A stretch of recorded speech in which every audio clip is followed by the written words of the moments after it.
This is a map of all of the history of the expulsion of the Jews in Europe. They've been like, I have never seen a minority being kicked around this much, right? And of course, this comes back to the, the whole idea about the original sin, that you have betrayed Jesus Christ. The blood of Jesus is on your hand. And then comes the 11th century. At that time, Jewish people were not allowed to own land. They were just peasants. Even some of the professions were not even allowed to participate in. But they were allowed to do one thing, usury, money lending, because it was prohibited by the Catholic Church to engage into that. So what happens when you work in money? You get richer, right?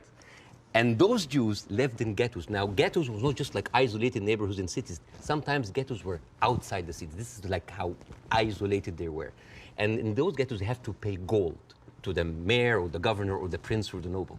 So they would see, you're getting richer. I need more taxes. So they pay tax. What happens when you have a business and they increase your rent? You increase your service, increase the taxes. So what happened? The Christians started to default. And suddenly, the image of the greedy Jew was created. Shylock, merchant of Venice. This was the kind of oppression that the Jewish people went through. Fast forward 19th century, there was like the Eastern Jew in Ukraine and Russia, and there was the Western Jews in Europe. Those people in the Eastern Jews had to immigrate because there were pogroms and they were like, kicked out. And at a certain point, the people in the West, especially in England, it's like, there are too many Jews. We need a solution. The solution for what? For the Jewish problem.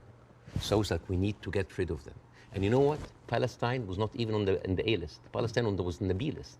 Because England proposed 6,000 square miles in Uganda for the Jews, 1903.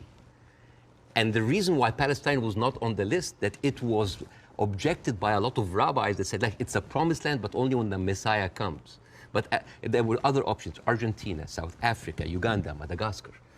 And eventually, they said, all right, let's do Palestine.